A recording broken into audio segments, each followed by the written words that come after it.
Hello, and welcome to another week of Silver Lining with me, your host Vivi, and joining me, as always, is the original Penguin, the ever fabulous Adam. Hi. Hi. I'm not even sure my Hi. microphone picked up me saying that then. Hi. It did. So yes, how are you doing? How's your week been? How was the pastoring going? So I'm doing great. My week has been, well, it's just been like any other week. And for the pastoring, well, just a very quick aside, I've been losing weight now pretty well for the last, I'd say, about 8 months. Steadily losing weight, not very quickly, but I've managed to lose weight and keep it off, which I'm very pleased about. And one of the things I have been doing is reducing the amount of pasta I eat. So now let's bring this conversation back to the question that you asked me about pastoring. So yeah, I have now about 5 bags of pasta that I've recently been trying to clear out my food cupboards and get rid of. You know how you'll buy like sachets of mix and stuff like that for chili and shepherd's pie, and you'll buy jars of sauce. Well, I've been trying to clear all the old stuff out by using it, and now I've got 5 bags of pasta to get through. So yeah, Brilliant. if I put on weight, Vivi, I'm blaming you. Hey, it was your challenge, so you only have yourself to blame. Yeah, I actually forgot it was my challenge. Yeah. Trying to blame me, you son of a gun. That may be a little bit of a fail there. Yeah, okay. So let's move on. Vivi, what about yourself? How are you doing, and how is your pastoring? I'm good. Yeah, my pastoring's gone pretty well. Favorite pasta has to be concili, or spaghetti. Spaghetti's pretty good, but no, concili is definitely my jam, and you'll see that a little bit later on when we get round to the Penguin versus Mage segments. But Those speaking are of, little pasta shells, aren't they? those are the shells, yeah. I do like the shells because the filling gets inside them when you cook it, and it's like you get a little parcel of mince. Pasta. Okay, so I like most pastas. To be fair, rigatoni is one of my favorites. It's a bit like penne, but it's straight. The tubes are straight instead of like an angled cut. But one pasta that always it's a showstopper. I mean, it's pasta, but it is a showstopper if you use it in any dish, and you can get it at Co-op, by the way. It's called pennone regata, and it is penne on steroids. It is massive. You could probably fit your finger inside the tube, maybe even your thumb. It is massive, and they're so cool. So yeah, that's going to be. No, so whenever I've used them in the past, I've done it for carbonara. I have a family recipe carbonara, and just for a laugh, sometimes I'll use the pennone regata. I'm just going to call them big penne. Big penne. And whenever I've done that, people have been like, "Where's this? Why is this pasta so big?" So yeah, it's just You for should put a fun. hot dog in it. You should just put an entire hot dog inside one piece of pasta. Just like, Nice. Here you go. This is a meal. Yeah. So but we're speaking of Penguin versus Mage, and we've done 4 weeks now of Penguin versus Mage, and it's been fantastic, hasn't it? it's well, you can say that because you've won every bloody challenge so far. For me, it's only 2 so far. No, isn't it 3? 3? I think it's 3. I believe. No. It's 2. We don't know about this week's challenge. Well, last week the trailer challenge, the voiceover. Right. Haven't revealed the results yet. Right. Okay. So yeah. Well, my point still stands. You have won them all.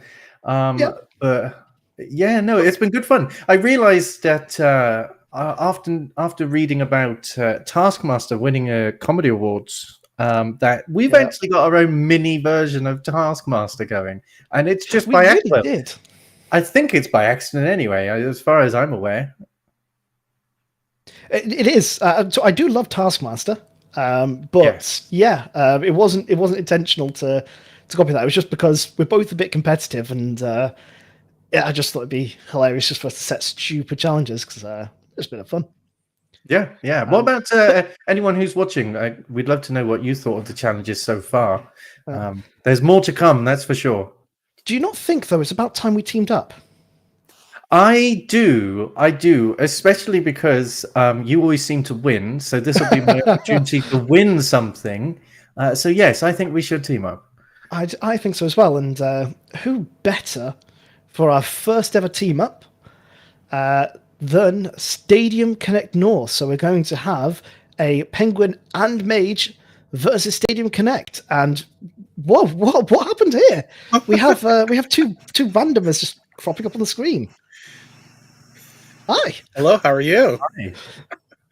I'm good. We have joining us the wonderful Four Scars Gaming of Stadium Connect North. Hello.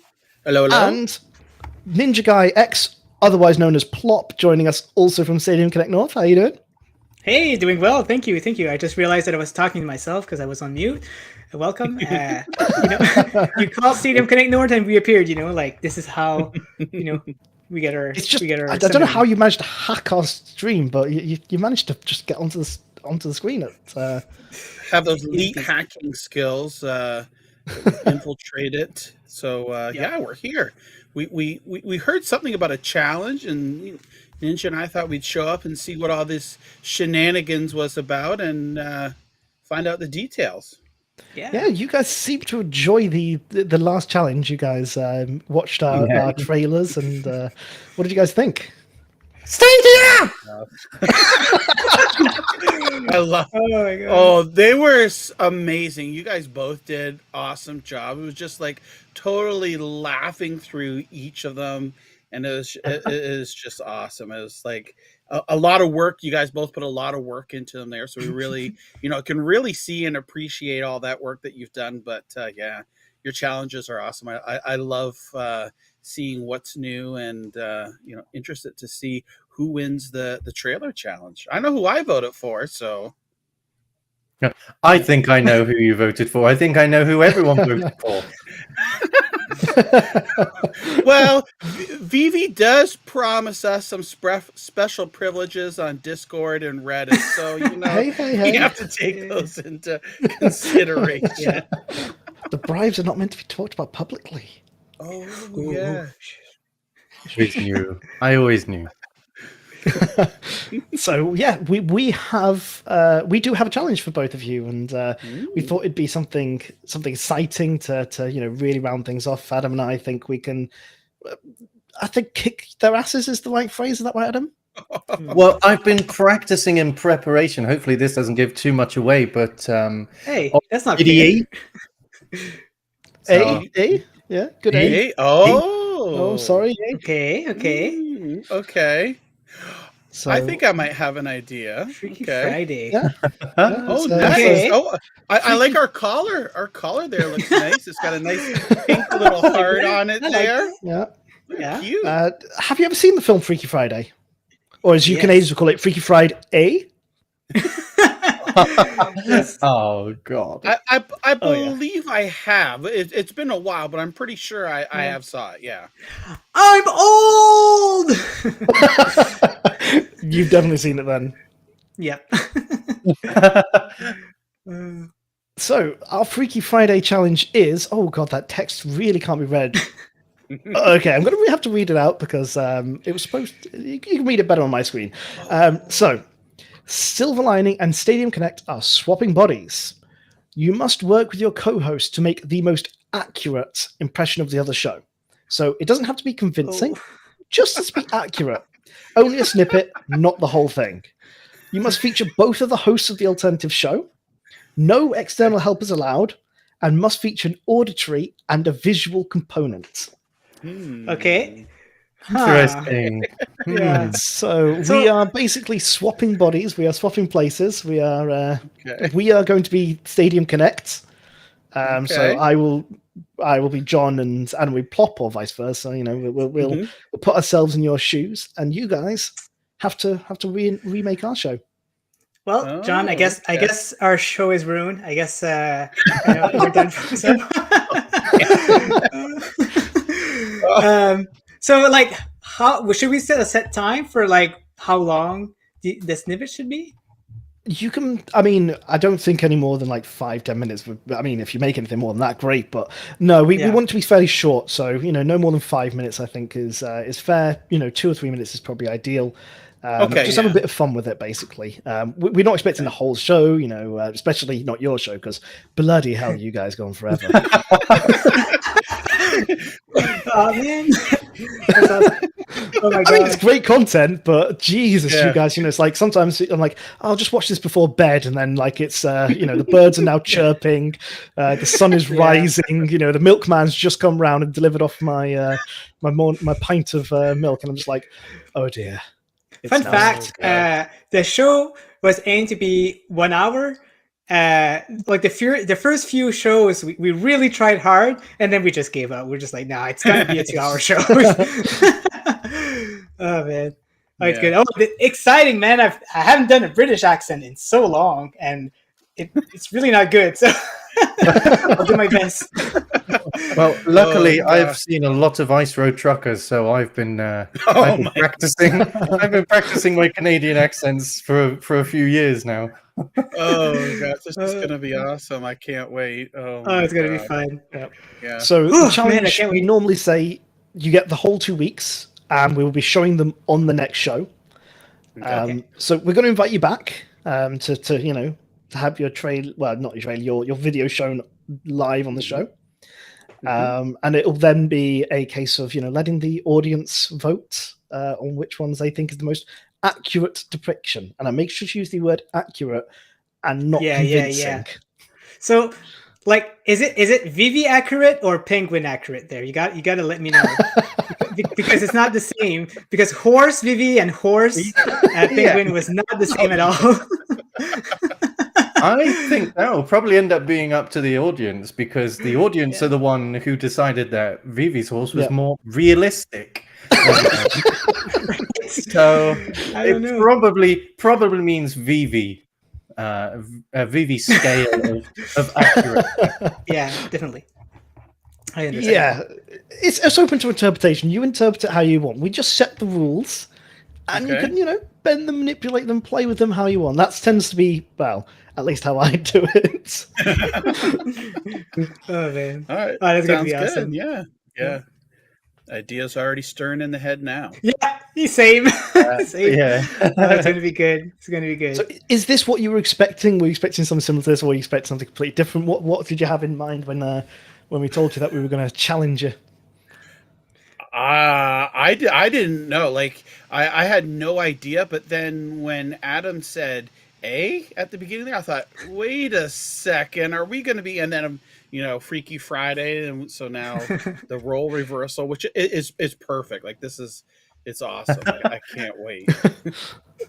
I think it's going to be a good one, because this is just the first, Penguin and Mage versus. So we thought, what, we challenge each other, we go against each other, but we're good friends as well. So we wanted to, take down some other people, kick some butt. So, Yes. Oh my gosh! Well, I mean, I know it's going to be easy against you guys. It's going to be. Easy. Wow, some fighting talk there. Yeah. Time for the smack talk, guys. That's right. Yeah. Have you not seen the quality of output we've done so far? I mean, come on. Especially mine. I mean, genuinely, especially Adam's, but especially mine. So you're saying that it's going to be a very low quality, our stuff, or? What we're saying is that if quality was measured in money, we would be Elon Musk, and you guys would be Aladdin. Oh man! Oh man! Speechless here. I mean, speechless. Yeah. I mean, if you guys would be a hockey team, like we'd be the Toronto Maple Leaf, and you'd be the I don't know, the Mighty Ducks. I don't know. The Mighty Ducks, they're the best. Really? They're the only hockey team I know, because they have like a duck on their team, and they have like I'm sure I'm maybe getting this mixed up, but isn't that like a cartoon or something? Or What? Really? Well, it originally was Anaheim Mighty Ducks, right? So the Mighty Ducks was originally a Disney movie in the 90s, and then they actually from that became a hockey team. Really? I thought it was the opposite. Wow, that's There's interesting. a real Yeah. Mighty Ducks, and so like Donald Yeah. Duck is not part of that team. Yes, he is. Oh yes, Oh, there we man. go. So they're the best. Yeah, there you go. That's right. Yeah. Oh man, Ah, Whereas it's gonna be fun. conversely, I have only heard of the Toronto Maple Leafs because I've seen The Love Guru with Mike Myers. Oh Myers. man, Great film. that's so good. Justin Timberlake, he does such a good role in that movie. It's amazing. Oh, Mike Myers. I love Mike Myers films. He stopped making films, and all of his films were terrible but amazing at the same time. Yeah, his comedy is his own, right? Like nobody can just replicate what he does, Yeah. which is kind of nice. Yeah. Like if you rewatch Austin Powers, it's dreadful. But like I love it. But for it's its so time, classic, though. Yeah. the tent scene. Oh God, the best. So you know what? So I forget what Austin Powers it was. I don't know. My daughter was maybe like 2 years old. So this would probably be like in the early 2000s, right? So it would probably be 2000, 2001. There was one of the Austin Powers movies that yes, she shouldn't have been watching it, but like they literally, because she would go over to my mother-in-law's, they would babysit her and some other kids, and they'd have different shows and movies on, whatever, and all the kids loved Austin Powers. So over and over, they watched Austin Powers at least a good 30 or 40 times. Also Shrek as well. So, like my Better. daughter's like a big fan of, like Mike Myers and stuff like that. But yeah, for all the Austin Powers stuff, like any of the movies, like she remembers vividly like certain scenes, and like even the stuff where kids shouldn't be watching. But yeah, it's like so cheesy that it's good. Like at first, honestly, I really wasn't like a big fan of it, but then after watching, it's just like, oh my gosh, it's so goofy that how can you not laugh, right? It's like, and it's so cliche, right? Like Foxy Cleopatra and Gold Member and all all these stuff, and it's just like it's so funny. I love them. I used to watch it in French, and so I know a few quotes in French, which is kind of funny. Like Fat B was called Ventre Tripotant, and I would love to watch it in French. I would love to. Man. And when he says "get in my belly," it's like "rentre dans ma bedaine." And me and my spouse, we say those quotes once in a while still, and we still laugh about it because we both used to watch it in French, and it's so funny. That's so funny. Awesome. Me and Zach do that sometimes too, but we don't necessarily say quotes from the film. But there is one little ditty that Mike Myers sings. The I want chicken, I want liver, meow mix, please deliver. And we'll do that every now and then. Nice. Oh, it's a memorable one here. I don't know if I'll try and say it here without saying the other. You'll understand here in a minute. When he goes in and he sees Austin Powers, the twins, Fook you and Fook me. Yeah, that's a classic scene. Oh, man. That we love. And with Austin Powers with his dad, and it's just like all of those movies are so classic. And and Daddy doesn't care, or Daddy didn't care, and it's just endlessly quotable as well, because there's just so like, and his Johnson. You can just. Oh yeah, I remember that. Yeah, at the end where they're cutting all the things so they sound like they're rude and vulgar stuff. Johnson. And he's like, oh my God, is that a giant dong-along? Now I know what you mean. Yeah. Gosh. Yeah. Epic moments. Mm-hmm. So back onto the challenge. Back on gaming and Stadia. Yeah. Welcome to the Mike Myers podcast. Mike Myers Happy Hour. But yeah, so Freaky Friday, great film, even better challenge. Oh, come on, it was classic.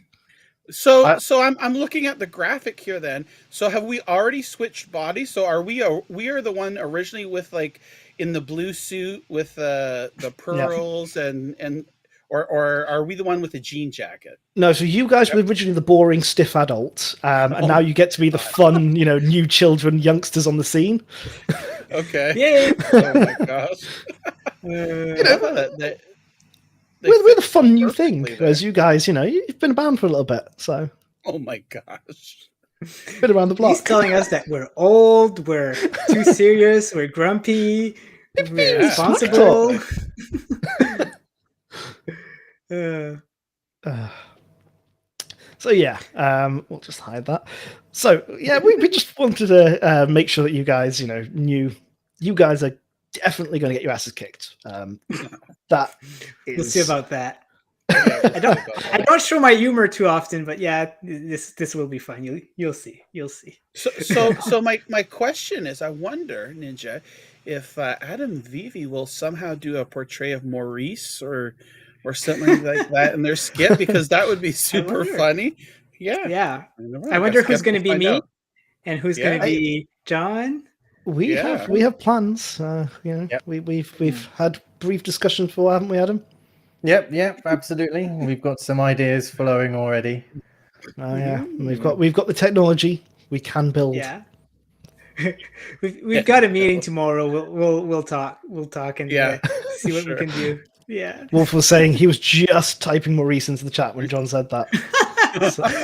Maurice. Yeah. Yeah. Oh man, it's gonna Maybe be fun. I'll have to, Ninja. I'm gonna have to find a pair of British socks too, some way, just so I can maybe he'll play VV, so we can have some Yeah. socks there or something like that. Yeah. Good idea. Speaking of socks, stay tuned. That's all I got to say. Oh, okay. All right, Ooh. we'll see about that. By the way, I heard your have very requests. boring socks, so you don't need to wear any special socks just for my benefit. To be fair, I'm wearing boring socks as well. In fact, no, they're PlayStation socks, but you can't see them much. But they're PlayStation socks. That's cool. Okay. Cool. So you guys, I believe that Ninja Guy, you're going to be staying for the whole show because we're going to be able to keep you. John, I know you have to leave at some point. Whenever you need to leave, just let us know, and you're welcome to shoot off. You're welcome to stay as long as you want as well, though. Yeah, I could stay for a few more minutes, or I had something come up. So, but yeah, I'll definitely stay for a couple of minutes here, and then have to shoot off. But excited. So normally at this point in the show, Adam and I talk about games we've been playing recently.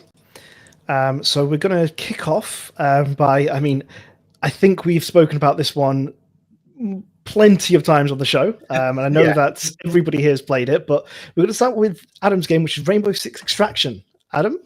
So, first of all, this isn't entirely truthful. This isn't the only Stadia game I've been playing this week. I've also been playing some, I forget that, Disco Elysium. But Wow, nice. instead, the problem with that game is any footage you capture of it is a spoiler. So I was like, well, I'll talk about it, but I'm not going to capture any B-roll because otherwise I'm just going to ruin some aspect of the game for someone. But Disco Elysium is a fantastic game. It's like a crime detective. It's a detective sort of game, but it's like a new spin on it. You're not the best detective in the world.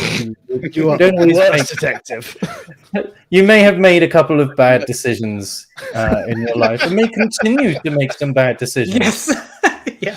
I mean, there are no good decisions in that game. I mean, has everybody here played it, by the way? Yes, I have. Yep. Plop? Yeah. Yep. Yeah, I did. Yes. So, yeah, I played it on Steam quite a while back. So I think we can all agree with what Adam's saying. Yeah. It's totally bizarre too, like some of the situations that you get in, and it's just like it takes a little while to get used to and figure out like, okay, like what's going on, and like you said, the couple of bad decisions that you've made or you may continue to make throughout the game. It's like a Dungeons and Dragons game, but with a code of detective. And if you roll bad, you don't really get to say what you want to say, and sometimes it can just lead to very awkward situation. That's what the quick save is for. Yeah. Oh no, you it's can't so save good. scum that game. You cannot save scum that game. You have to just live with your decisions because no matter what Yep. happens, it's going to end up bad. Oh yeah. So without spoilers, Adam, give us what was one of your worst like decisions or one of the worst things that happened to you like early game. So you're not spoiling anything late game. Early game. Oh wow, what was one of the worst decisions I made early game? How did you get out of the first room? Did anything happen to you? Weird happen to you literally in the opening room? I can't remember because there was a long pause between when I first started the game and recently continuing with it. But one of the decisions that I made that was probably a bad decision was to attempt to shoot a hanging man from a tree. I know that one. Yeah. So, but no, I've been thoroughly enjoying the game, and I really do recommend it to anyone who hasn't tried it. It's nitty and gritty. There's also there's some triggering content in there for sure. I do think though that they handle some of the censorship isn't maybe the right word, but without sugarcoating the behaviors you would see in a society, like even one of ours. They do a good job of making it not too abrasive with the language that's used and whatnot. Don't get me wrong, there's swearing, but the slurs, for example, are I think they're handled well. Yeah. There's no good. Everything is bad, just varying levels of how bad it ends up being. Yeah, exactly. And what was? Go on, John. Say, what was the? So you were talking about there about shooting that hanging body. So in that particular situation where you're at, the two kids that are back there behind the fence, is it Kino? Is that what one Kuno. of them? Kuno and Kuno S. Yes, yeah, there you go. Always refers to him in the third person, like Kuno says, and it's like him saying it or whatever. But definitely that was one of the memorable characters in the game for me. I actually Kuno has grown on me. I don't want to give away too much because it definitely is a story arc there. But yeah, at first, Kuno really annoys me with this whole talking about himself in third person.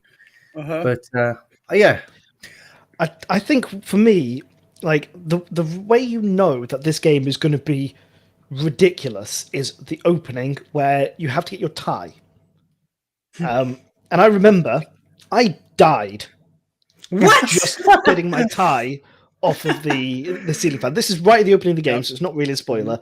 You can literally die trying to get your tie off the ceiling fan. I didn't know that. Do that. That's impressive. Yeah. And that was right in the opening. I was just like, right, this game is just amazing. Like your tie. I mean, your tie when you have a conversation. Yeah, you have a conversation with your tie as well. By the way, yeah, it can kill you. It can choke you to death. Wow! If you choose the wrong conversation options. So, what a game! What a game! Just to very quickly, because I have discussed this now, I think in 3 of these episodes. Oh, this will be the 3rd, I think. They're talking about Rainbow Six Extraction, the other game I've been playing a lot of. So there isn't really much new to add, or there wasn't going to be much new to add.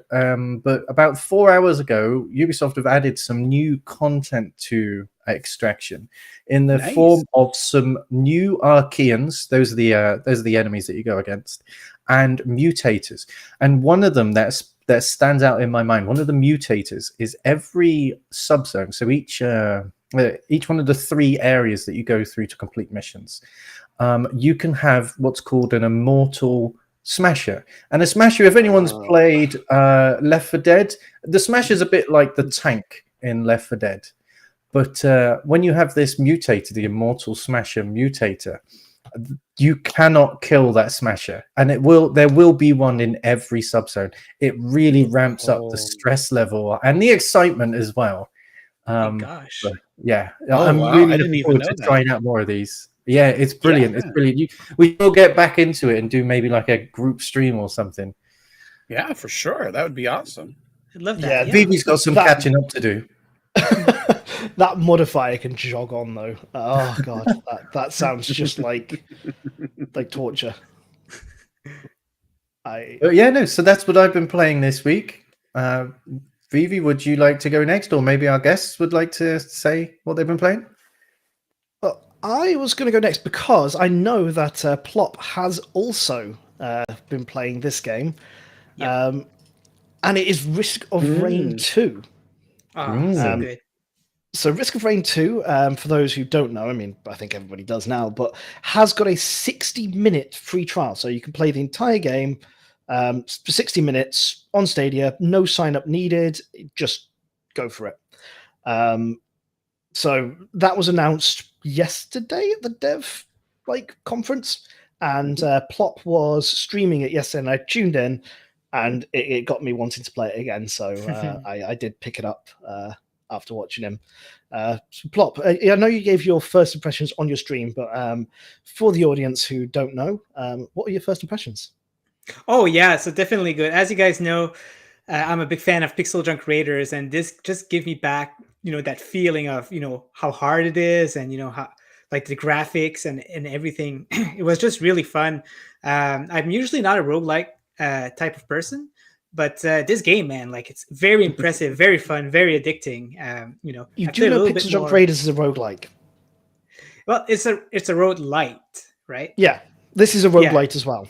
Yeah, but Pixel Junk Raiders is a little bit different because there's a progression in it. So that's what roguelite is. Roguelite means you have a progression. Okay. But I don't know. They're still kind of different though, because even when you die, you still have like your percentage of progression compared to this one, where if you die, you have to restart all the way from the beginning, right? But maybe with a little bit of unlocked stuff, but still, it's very good. I like Enter the Gungeon also. When it's perfectly made, that's when you say you don't like roguelikes, but you've literally just named 3 roguelikes you like. I don't like roguelikes, but I love all these games, and there's this game called Rogue. Oh my god, it's the best. I don't like Dead Cell. I don't like a robot named Fight. Just I don't like Souls likes, but I love Dark Souls. Oh my god, it's amazing. Souls likes, they suck. Oh my god. Anyway, yeah, I'm very picky. I'm very picky with my roguelike. There you go. I think that'd be a better way of saying that, right? But no, for your first impression, definitely giving me a good impression. Like even if I died, like the first 30 seconds after like responding the first time, like I just had a good impression. Just by looking at it. Yeah, it is a really good game. It's a bit old, but I think they've done quite a lot of updates. So I played it a while back, and they've had a load of updates since I played it. And I've got it on Stadia now. So I bought it on Stadia a while back as well, but I played it mostly on PC when I first played it, and it's quite a bit different. Which is nice. They've got some new characters and stuff like that, and they've got some new items, which is really pretty rad. Which is such a satisfying loop. Have you it's played very it, addicting. Adam? Have I played it? Yeah, I have played it, but I'm going to say that I don't like roguelikes or roguelites or Souls-like or Souls-lights or anything. I don't like games that are too difficult, and this game absolutely infuriated me, like beyond belief. I think I managed to stay alive for a little while. I was like, where am I supposed to go? What's the aim of this game? So yeah, I couldn't figure it out, and I ended up getting licked by these bloody gecko lizard things. and I was like, no, forget this game. I don't even know where the story is. I don't know where the NPCs are. I'm there thinking this is like going to be like Borderlands, but no, apparently not. Gosh. Raging Wolf is on your side there. He says, "Thank you, Adam." And to be fair, in this clip you're just about to see, I put a modifier on that gives you 2 end bosses. I think it was a mistake, and you're about to see me get completely decimated, like completely destroyed here. Something I just do like a bit of different. I don't like it to be too hard, but with roguelike, death is not that bad because your next one is different. if it's the same thing over and over, so Souls games, for example, I actually do enjoy the odd Souls game, but like I find that sometimes just hitting your head against the wall does get a bit frustrating. Whereas in roguelikes, you are hitting your head against the wall, but it's different each time. It's a different wall. That time you fell through it. Yeah. Yeah, that was death for me. Yeah, what I like the most about these games is just like when you die, I like thinking how you can improve, and that's why I like these type of games, because then you like understand what's happening. The more and more, it's like studying when you play these games. Yeah. Like you learn, and I don't know why this is really appealing to me. Yeah, and you finally get better. And the one with this as well, you unlock extra stuff. So you do die, but the next time you go in, you've got new items you can use. You've got new characters, and it allows you to get the progression. So a roguelike means that you don't have any progression, so it just stays as hard as it is. Whereas with the roguelite, you get these things each time you die. You get a little bit more, and it allows you to be better at the game the next time round. And that's the kind of thing I find satisfying. And once you just learn it, it's brilliant. So I think it's no secret that Crypt of the Necrodancer is one of my absolute favorite games of all time. Nice. And that is just such a satisfying. And that one is a roguelite as well, because you get unlocks and small progression on it. But it's so satisfying. Do you know what I've just realized? I don't know if any of you have played the original Lara Croft Tomb Raider games. I'm talking 1, 2, 3. Yeah. Oh yeah. Mm-hmm. All of them. Had to manually save for checkpointing, basically. So if you didn't activate those checkpoints, that Lara Croft game is basically a roguelike. Yeah. If you didn't have a the memory level's card, the same right? each time. That's so true. it's not the one thing. There's procedural generation is a contributing factor of a roguelike. So whilst you have to play the same thing over, it's more like Souls-like, I suppose. Where you have to do just bash your head against the wall, which is a symptom of a Souls-like. Well, they're all far too difficult for me. I mean, a Rainbow Six Extraction is pretty tough. It's true. No, me and Zach have been playing it on critical, which is the hardest difficulty. Oh Jesus! And we've been doing. We haven't managed to always do all 3 of the subzone missions. For example, if there's one that's one where you have to defend an area. So for those who know, a serial scan and I think it's sabotage. Yeah, the one where you have to explode the pillars. Yeah. So when we're playing on critical or severe, we tend to not do those ones because you're almost always guaranteed to lose some health on that, which makes doing the rest of the missions a lot more difficult. But yeah, we've been extracting and on the 3rd subzone, usually completing 2 of the missions. It's not that difficult, though. With these new Archeans and mutators, I don't know whether that still applies anymore. It's going to be interesting to find out. Yeah, I mean, I still think it is a tough game. It's not like one you can breeze through. Get good. Isn't that right? Isn't that right?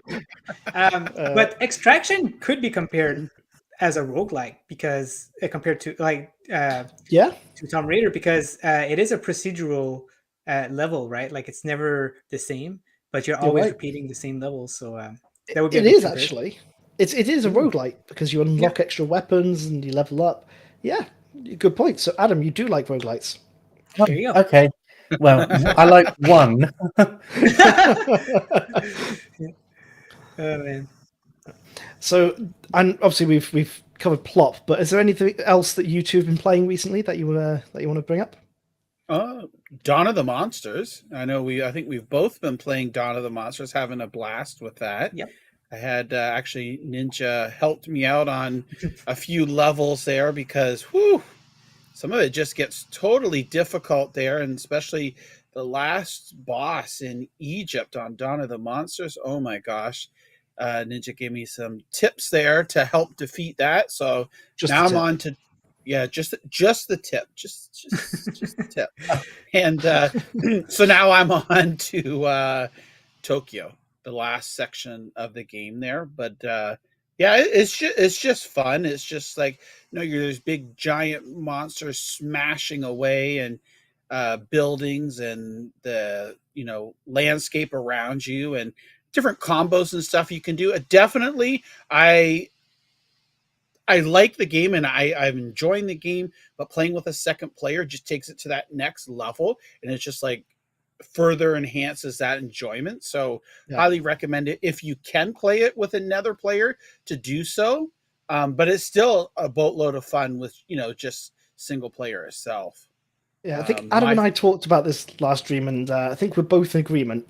It's not our type of game. Oh, okay. Interesting. Yeah. I like. I believe that was what you said, Adam, isn't it? Yes, that's right. So don't get me wrong. I watched Ninja Guy's stream recently. You were streaming Dawn of the Monsters, and I enjoyed watching it. And I believe you did the Egypt level during that stream. Nice. But yeah, no, it's not my cup of tea. But it does look like a good game. Just not my Yeah, I agree. This is the genre. I think that like the side scroll sort of like beat 'em up style game. I used to like it when I was younger, but it's just not my jam anymore.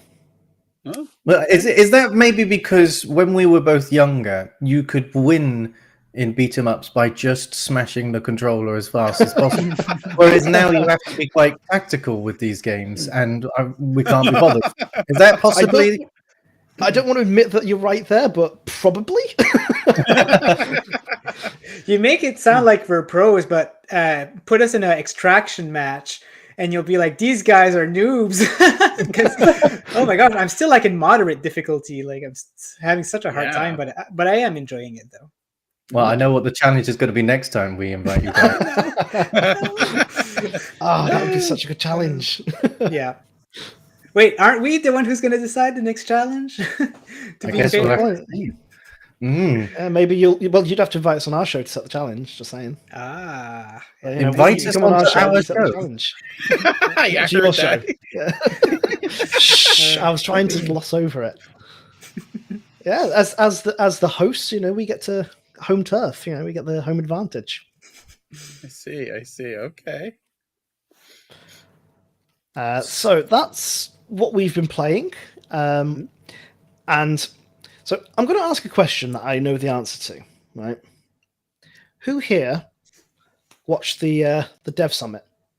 I think maybe Nobody. I think possibly John might have watched it. I don't know. No, I missed it. I don't even know what happened.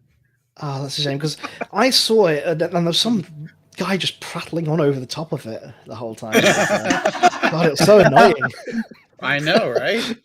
I said I was going to, and I didn't do it, but I said I was going to restream John's stream and just commentate over the top of it. I should have done that would have been funny. Yeah. But yeah, so the for those who now, I'm guessing most of our viewers probably already know this, but for those who didn't know, there was a dev conference recently hosted by Google, so Google for Games, and Stadia featured quite heavily at it. And there were a few different talks, and there was some new information that's consumer facing. So it was heavily dev focused, but there were a few key takeaway points that you could glean out of it for the consumers. So I just wanted to mention a couple of those, some of the ones that I've pulled out, and get sort of like all of your opinions on it. So I want to, obviously Adam didn't spend too much time watching it, so I'd love to get his opinions on some of the stuff I've pulled out. And some of this is 100, is accurate. Some of it is what I interpreted by what they said. So some of it I will make sure to mention that it is a bit of a we have a bit of a speculation warning. When we do a speculation. Does that make a jump? Yeah. So in the keynote, one thing that I thought was really cool is they mentioned that Google Search will bring up Stadia games. So increased discoverability for Stadia. Thoughts? I'm really shocked this hasn't happened already. Considering, Google is the single largest search engine in the world. and everyone is doing SEO basically for Google. That's search engine optimization. So using the correct keywords and it's a lot more in depth than that, but basically it's using the correct keywords so that your website will show up higher within the results.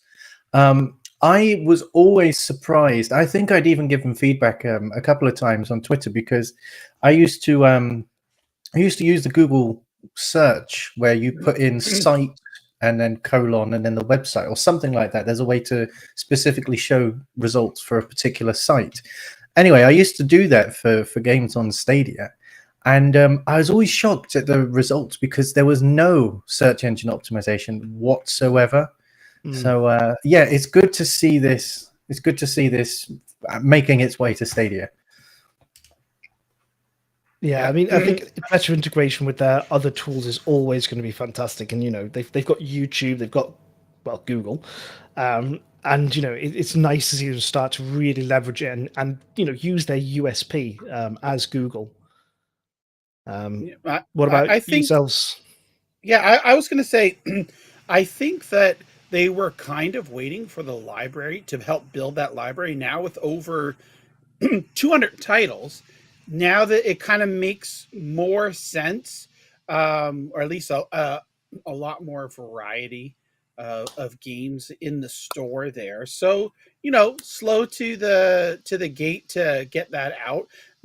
But now it's coming. What is it? In the next couple of weeks, they're going to start implementing all these some of these things here that they've been talking about. But yeah, this is definitely going to raise awareness for Stadia. And if someone's searching, let's say, example, a game that has a trial like Risk of Rain 2, that they can just click on it and all of a sudden be taken in without having to sign in or any of that stuff. That's awesome. Like, so I think it's a very big plus, a very big deal for the discoverability and awareness of Stadia as a platform itself.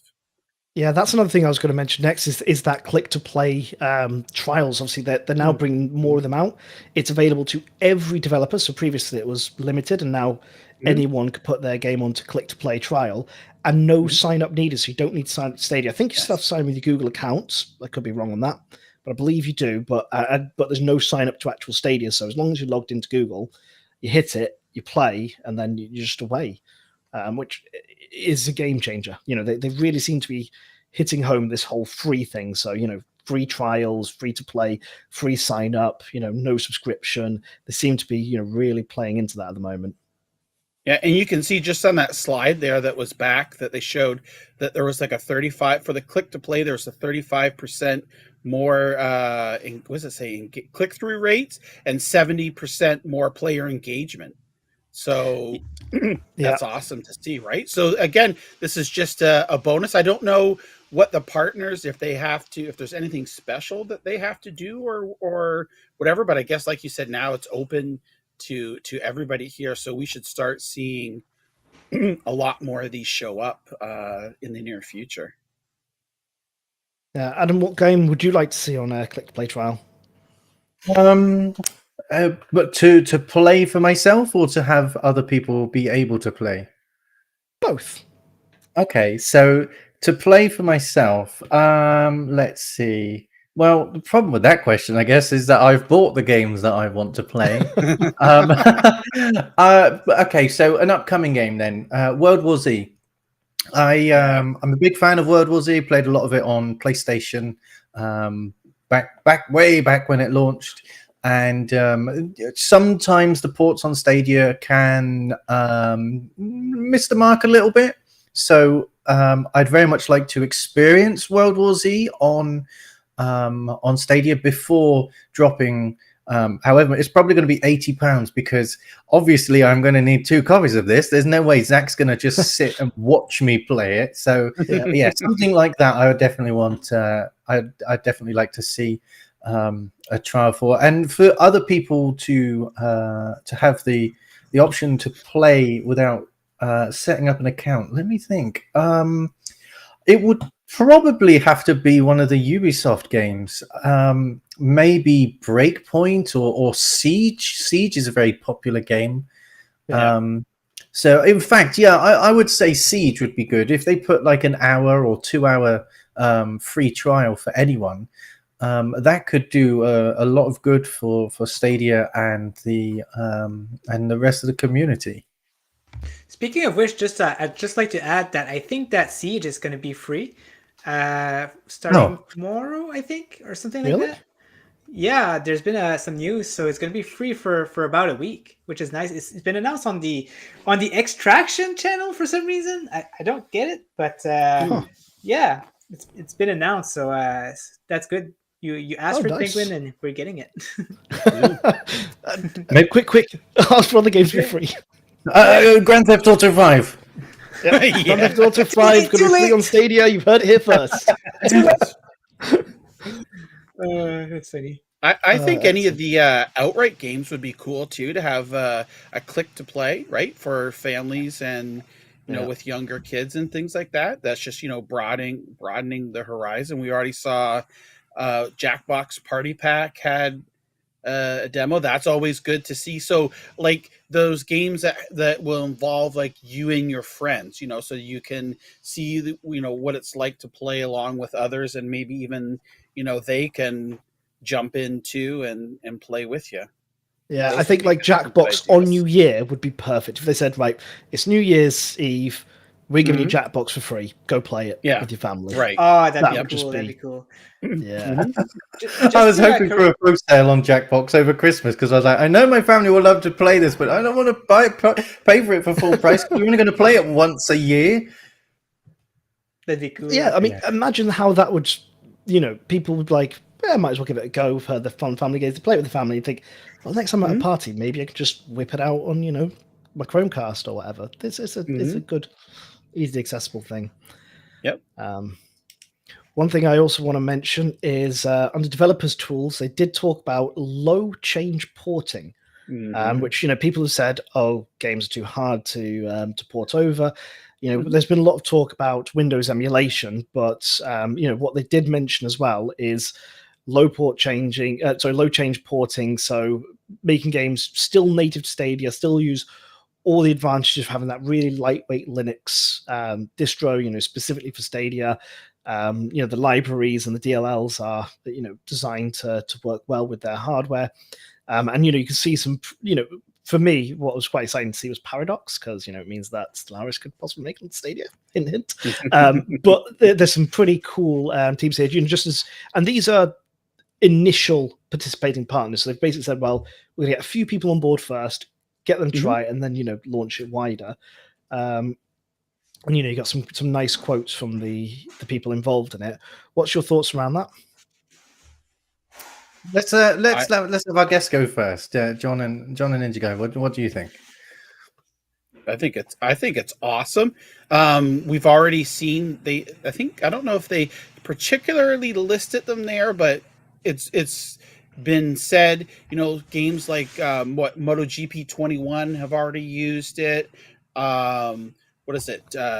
The hunting game has City Skylines. Yes, City Skylines is will be using it as well. So I think it's awesome to see this. Of course, this is only going to be a benefit to Stadia, because bringing the games over, they talked about later on in one of the sessions, they talked about bringing over 64-bit games as opposed to 32-bit games. And of course, the older 32-bit games require more work, but it can still be done.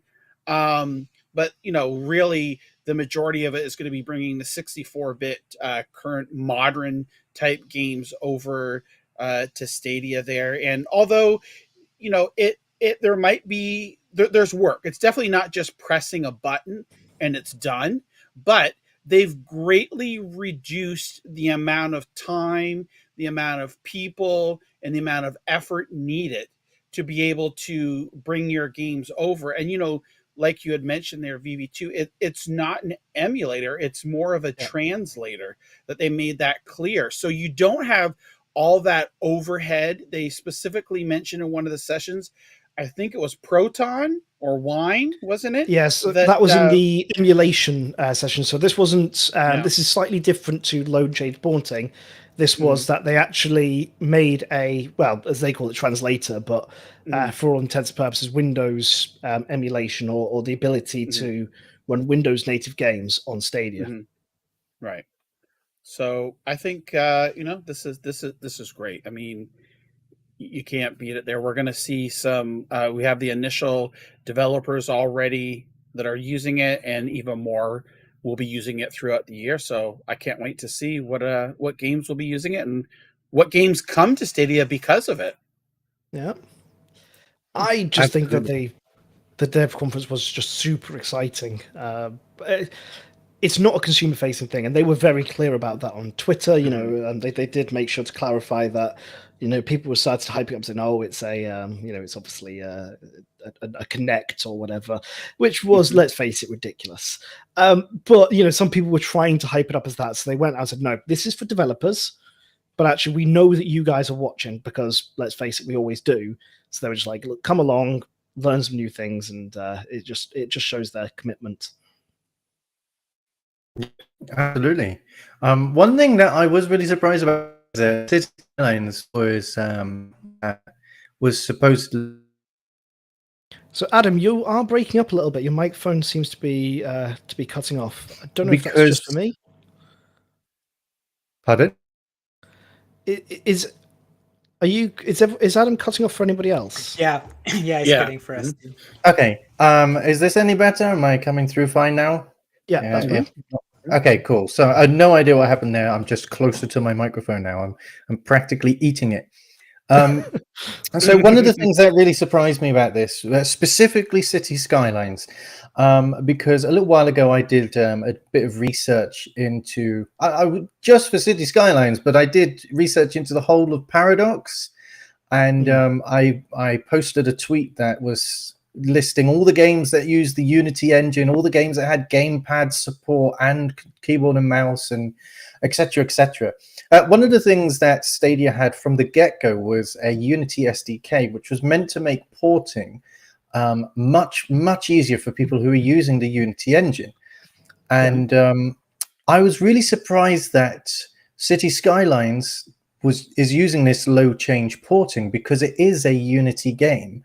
And it supports OpenGL, so it's not just DirectX. It could be. So I'm just really curious why City Skylines needed this. No doubt the other games, OpenGL versus Vulkan. So it's more specifically Vulkan that's the issue rather than OpenGL, I believe. So and. It's just that one, because if it is just the Vulkan side of things, I believe there are tools that Unity offer that allow you to make use of Vulkan, to support Vulkan. But EXPK. I don't think we'll ever find out why they went this path. But it's just one of those questions that going around in my head. That's fair. I mean, the things they did talk about was, the auto DirectX translation. So they actually mentioned DXVK, which is an open source, DirectX to Vulkan translation library. They've mentioned obviously improved Unity and Unreal support. So obviously they did support it previously, but maybe it wasn't as easy as it should have been. Right. And the cloud testing and QA. So these are the kind of things they talked about during the stream. And I think, there are lots of games that are made using Unity, but I think it's possible that a big blocker could have been that whole DirectX translation to Vulkan. Right. Okay. I would love to see more Paradox. Because me too. All the games there. I mean, the publishers that they mentioned that they've started to partner with, I've got Paradox and Team 17 are two where I'm just like, oh yes, give me some Worms and give me Solaris. I was going to say Worms too. I mean, how good would Worms be on Stadia? It's just like party games that you can just play with your mates. Those are perfect, and Worms, it doesn't get better than that. Oh, and if anyone from Paradox Interactive is watching this, which they probably aren't, but just on the off chance that you are, please bring over Prison Architect. I really, really love that game. I would love to play it on Stadia. So yeah, with direct touch, because I know you guys have put it on Android tablets, so I know that you have you've already worked out direct touch style control scheme for that game. So yeah, it would be brilliant on Stadia. Yeah, that's a good point, and it is a good game, Prison Architect, actually. And I do think, as you mentioned, direct touch. I think there's a lot of games that could be good with direct touch. Like, for example, Stellaris with direct touch would just be like, oh, that'd be beautiful. You don't think? Yeah, no, I completely agree. I haven't played as much of Stellaris as I have of the other two games that I mentioned, but yeah, no. To be fair, I think any game with the option to have direct touch would be a boon, because a lot of these games could be played on mobile. Like for example, with Fortnite, they have their own custom controls. It's not just a gamepad stuck on the screen. So stuff like that could work, and I believe, aren't they? It might be a topic that you're planning to bring up. Let me quickly check. But if I remember correctly, they are looking to change or adapt the way that the touch controls work on Stadia. Or there might have been a teardown. Actually, I'm vaguely remembering. Teardown. Yeah. They've showed different UI images for certain controls. So yeah, it might be changing sometime soon. Yeah, that one's unconfirmed, so it wasn't mentioned. But yeah, you're right. It was an APK teardown that hinted at those things. So that would be super exciting. absolutely. And the final thing that I was going to bring up from the dev conference, because again, we don't want to bring up everything, is just so Google Stream was one of the things that people have been heavily talking about, sort of white labeling. They've now renamed it Immersive Stream, and obviously AT&T have been confirmed to have been using it again. Previously it was speculation, but everybody knew.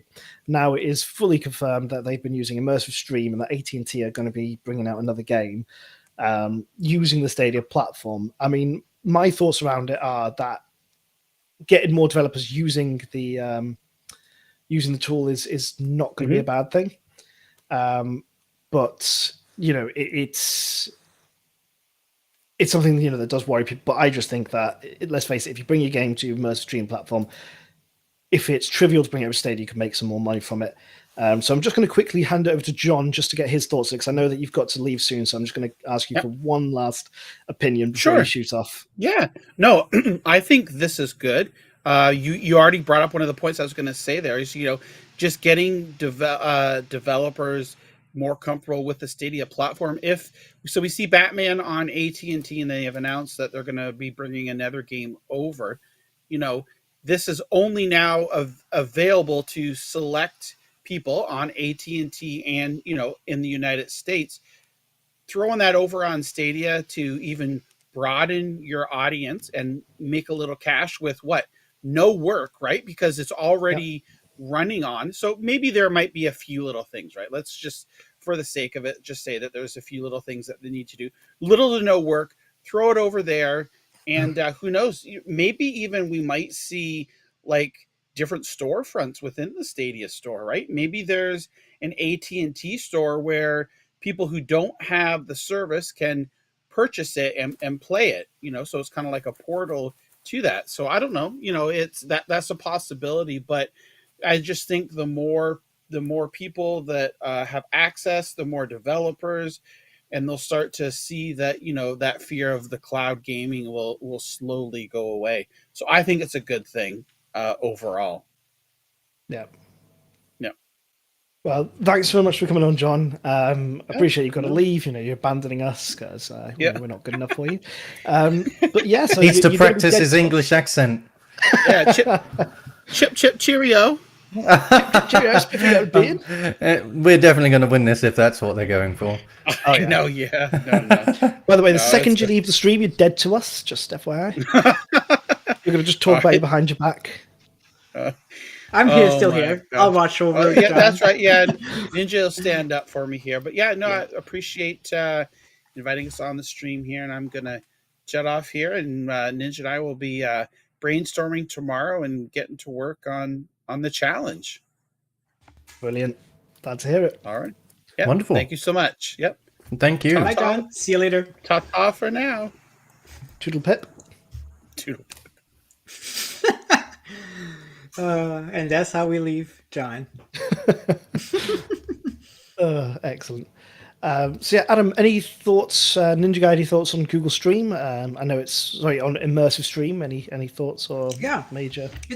It's a cool name. I like it. It's a hard name to remember for some reason. It doesn't stick in my brain, but eventually, I'll have to remember it. Very promising. I can't wait to see maybe like bigger companies use it. But AT&T is good because Warner Brothers, they have that license, right? So we might be seeing some cool games. I do wish that like they wouldn't restrict it to countries, just because like I would love to play Batman right now. But other than that, it's very promising. It's going to give money to Stadia in some way, and so it's growing. So I like it. Yeah. So for me, all news is good news. Recently, anyway. So this is a great thing for Stadia. In terms of consumers, us specifically, the gamers that are using Stadia, I don't know that this has a direct impact on us yet. We don't know that we're getting these games. I'd love to see them, and I think that you're right that it makes sense for AT&T to make this to make Batman available to everyone. Where AT&T is currently only, I think it's US only. I don't know whether it's available in. Okay, so it would make sense for them to make it available in other countries where they don't operate for their extra income. But I just don't know if that will happen. So it'd be interesting to see. And if that does happen, then it makes it even more exciting at the idea of other publishers, other tech companies using this immersive stream as a platform. And yeah, I'd also like to agree with Ninja Guy there. I don't think it's a very rememberable name. Google Stream is a lot more memorable. But then again, you've got stuff like xCloud was a really cool name and really easily rememberable. But now it's called I don't even know that I'm going to get Cloud this. Gaming. It's Cloud. It's a Game Pass powered. Yeah, it's such a kerfuffle to try and remember these names. And the thing is, this one's not consumer facing either. So we don't have to remember, because we will probably never see immersive stream, or it might just say powered by immersive stream, but that's about it. Exactly. So we have a normal segment on the show. So Ninja Guy, you're going to be excited to see this, because now you are actually a Reddit wiki editor. So you get in on the Reddit stuff. This is probably going to be a fairly quick segment compared to how we normally do, because I don't have a specific one I want to bring up, Reddit post that I want to bring up, but I just wanted to talk about positivity on Reddit, because recently, with the dev announcement, we've seen a spike, or at least a perceived spike, in positivity on Reddit. People have been talking, about exciting, how excited they are about all the things that are going on. We've seen, people talk about, Google said, thanks for watching the summit, and mentioning the risk of rain.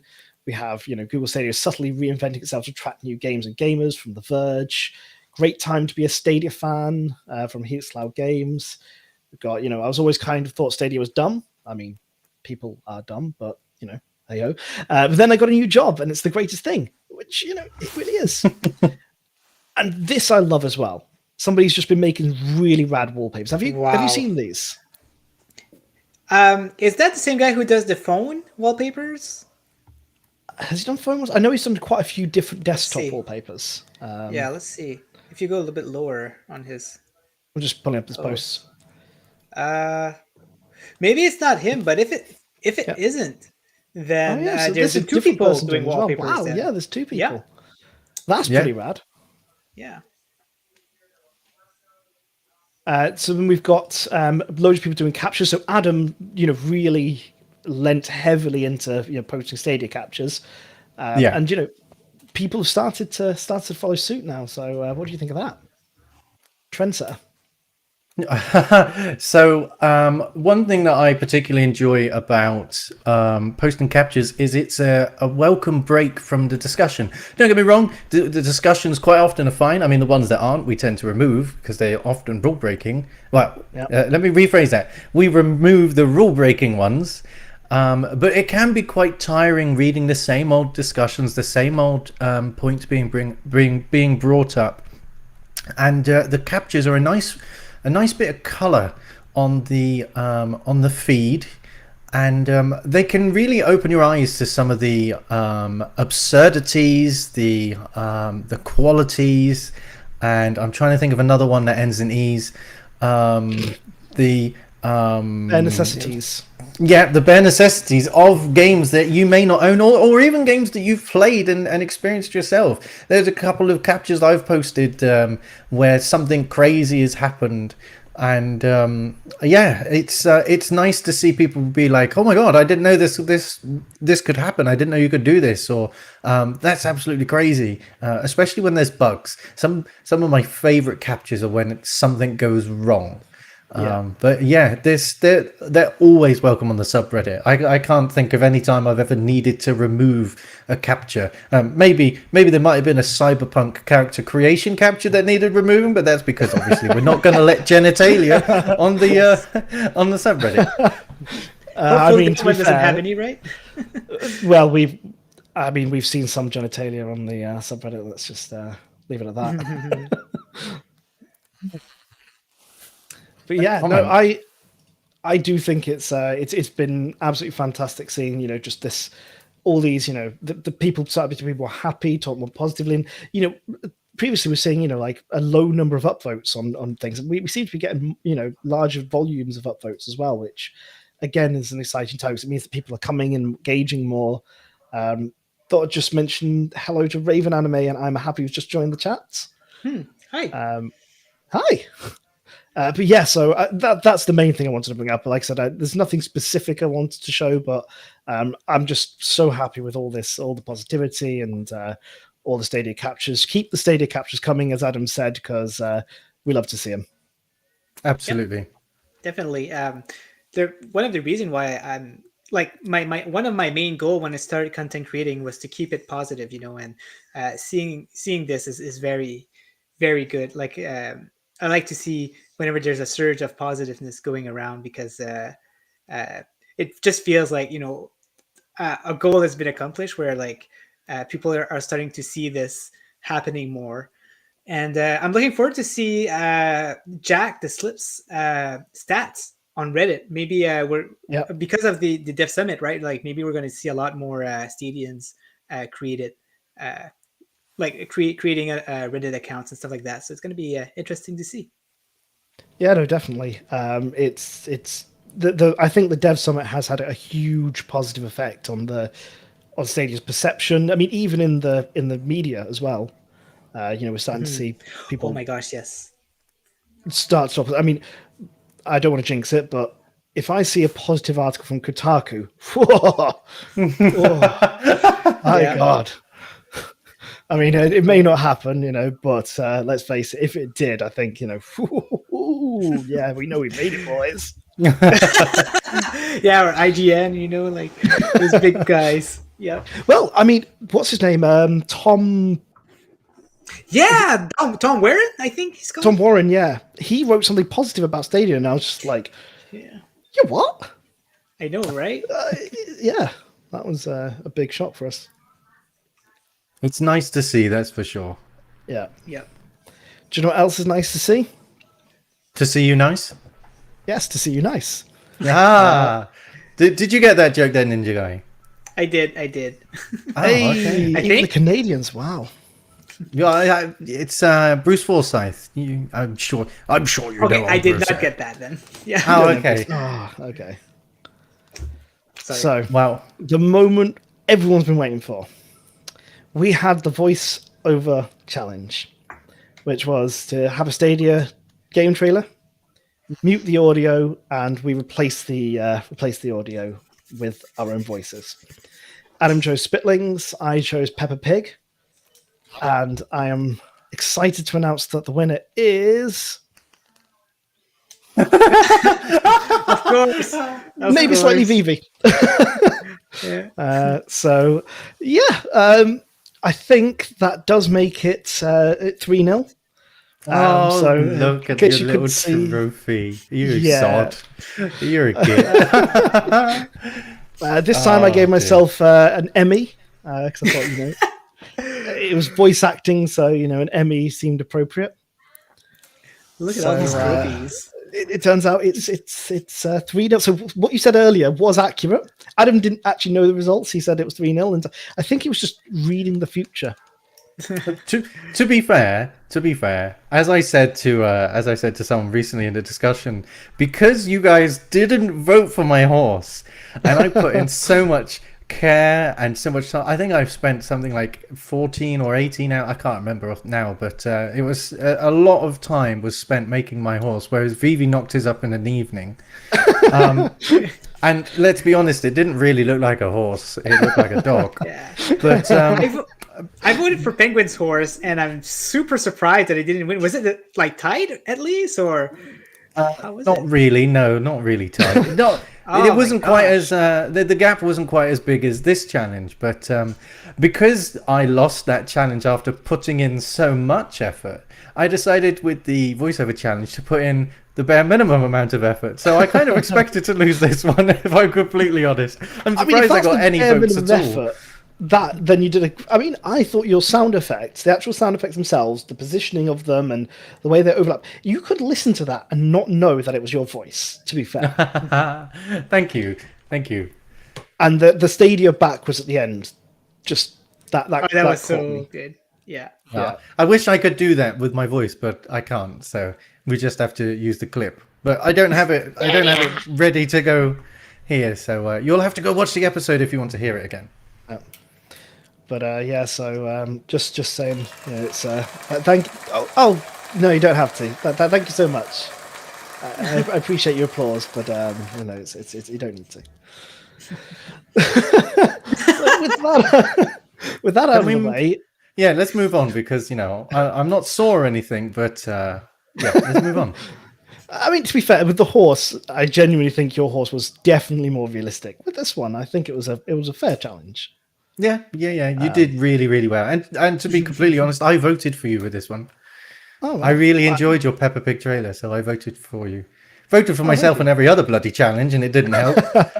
Well, I didn't vote on this one. I did vote for you actually on the horse challenge. Well, thank you. But I didn't vote for you on this. I didn't vote for anyone on this one, actually. I thought it was too close for me. So, yeah. We did have another challenge, though. We had Adam's challenge from last time. And this was the macaroni challenge. So we talked about pasta earlier today. And Adam's challenge was to make the most childlike macaroni representation of a game on Stadia. So it must look like a child made it. Shouldn't be too difficult for me because, let's face it, anything I make probably looks like a child made it. It could be any game on Stadia. Any pasta shapes were allowed. We could use some help, but the majority of work's done by yourself. And I did 100% of mine, to be fair. Yeah. And drawing on the pasta was allowed, but we weren't allowed to draw on the canvas. Mm-hmm. So we'll start with myself because I've got mine up on the screen, and I'll just I can't wait. do the reveal. That's I know what. That's so cool. It's Little Nightmares. Oh my gosh! Wow, that's really cool. So I that really is love that. 6 by Vivi, age 31. Signed it. Vivi Players, I did that one with my left hand, trying to make a fancy. And for the fans, I put my socks in there. Yes. Oh, We got another sock reveal.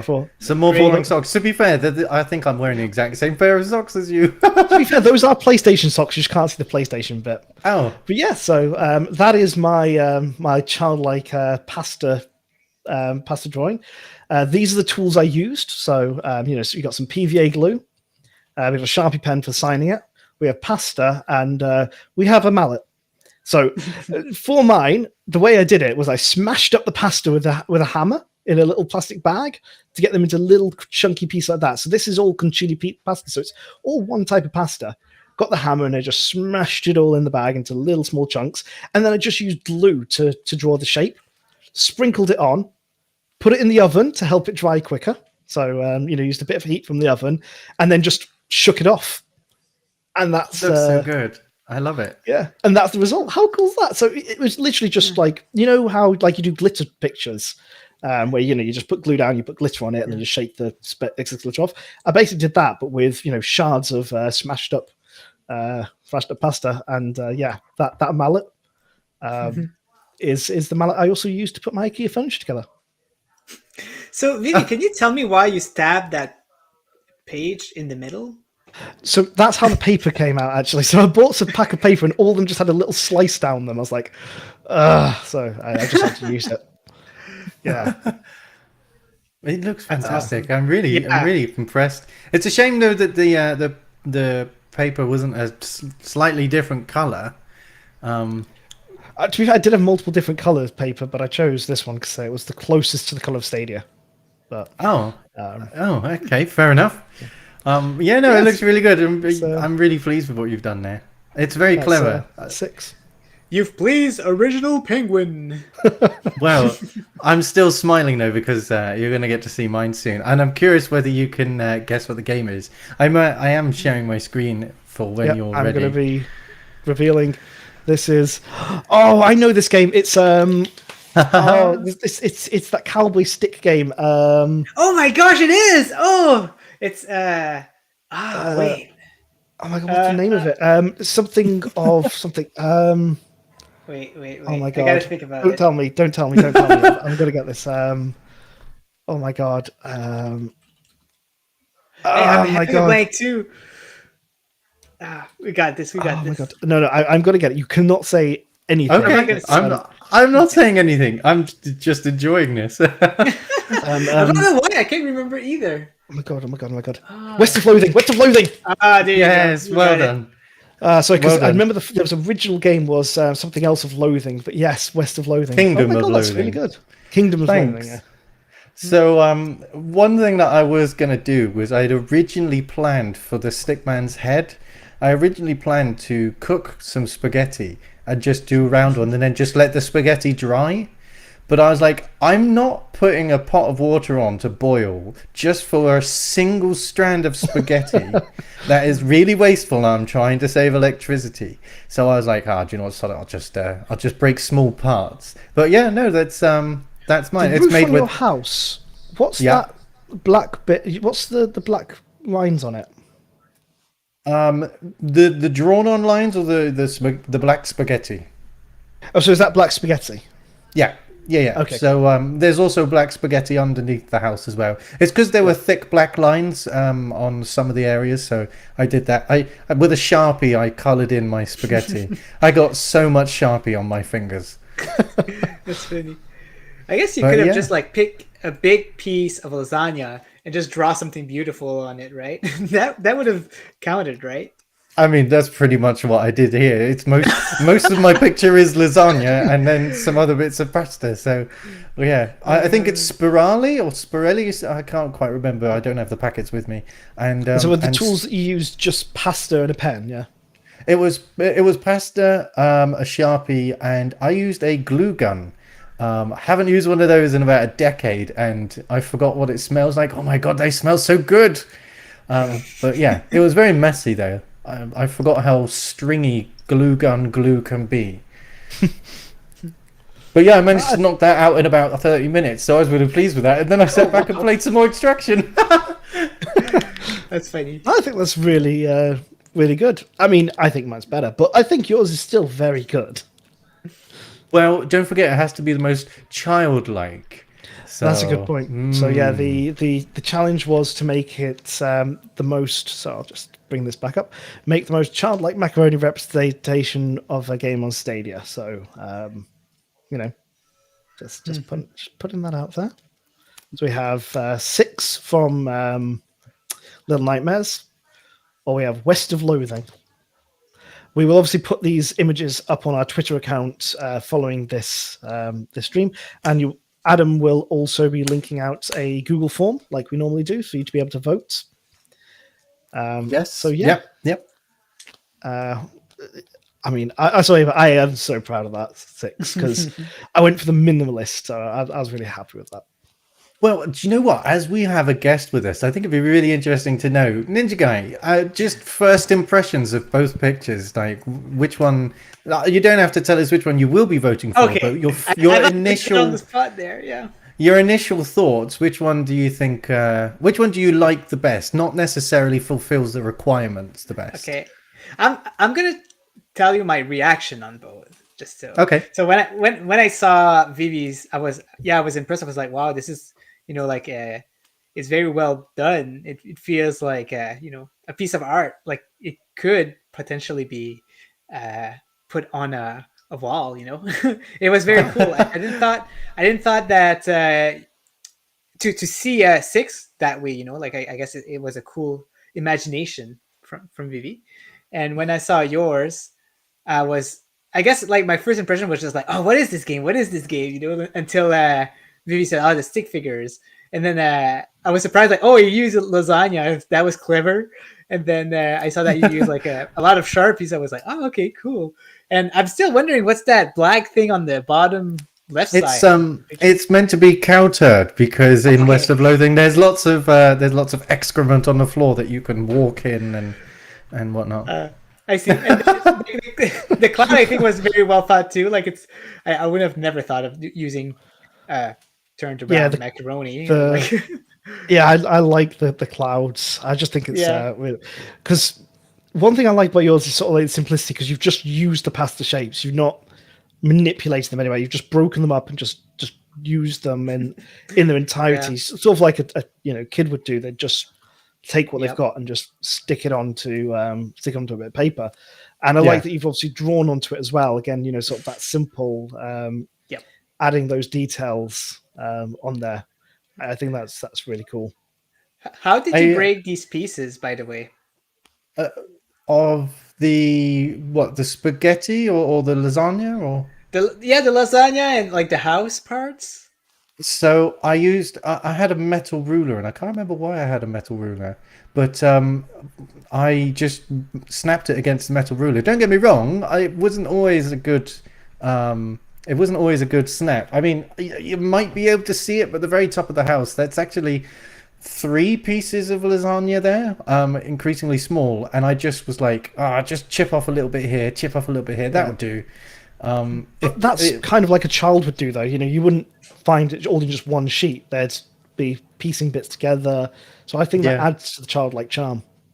Yeah, and one thing I like about your design, though, Vivi, is that if I'd have gone for that method, I'd have a lot less bloody pasta I have to eat.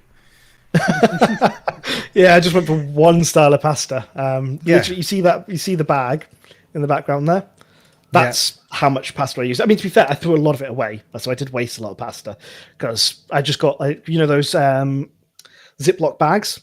Yeah, popped it in there. I actually used a car mat. So at my old car, I've got the car mats they had there, and I put that on the floor to stop obviously any damage to it. I was just on the floor with that hammer, just go smash, smash time. And because I wanted it to dry quickly, like I said, I put it in the oven, and then there was some gaps, so I put a bit more glue, and I got some really fine pasta and sort of put it into the gaps, and then again baked it in the oven again because it just sped up the drying process.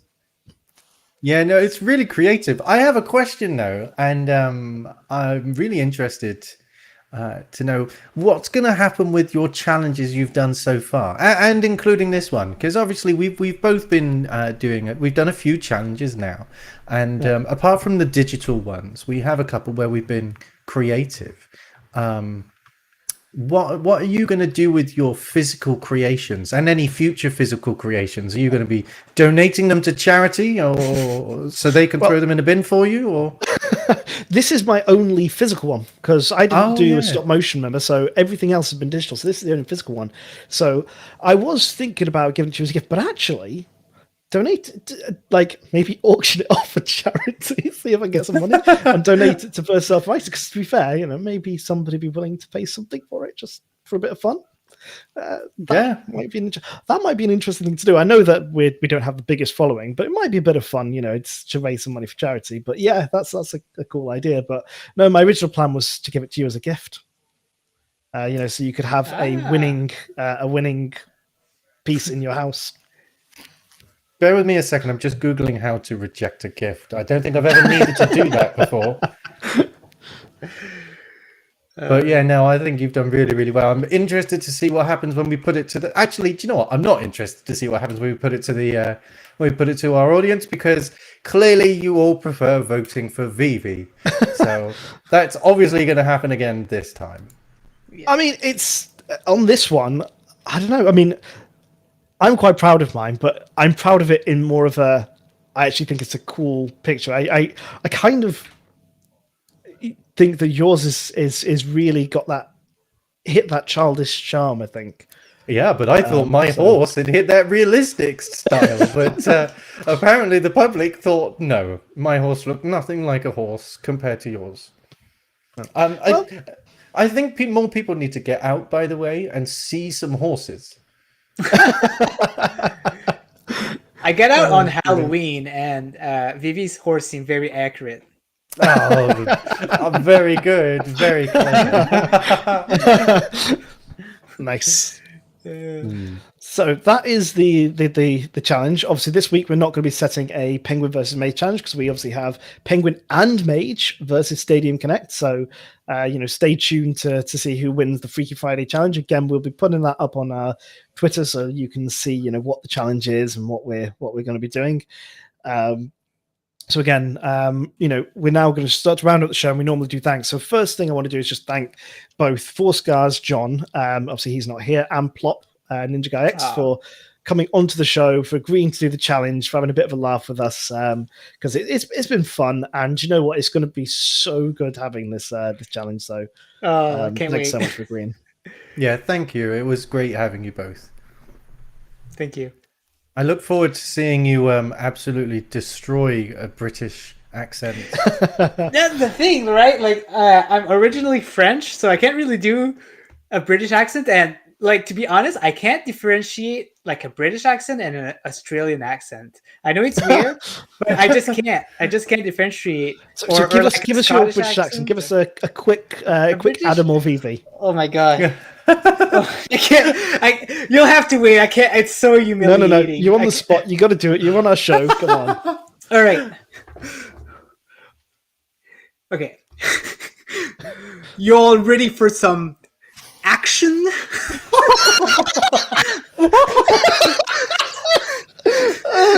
I can't do it. Like, I can't do an accent.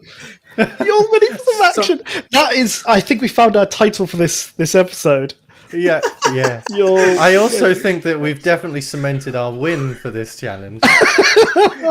You don't think people will really laugh at our accent and maybe vote for us this week? I mean, it worked for the horse.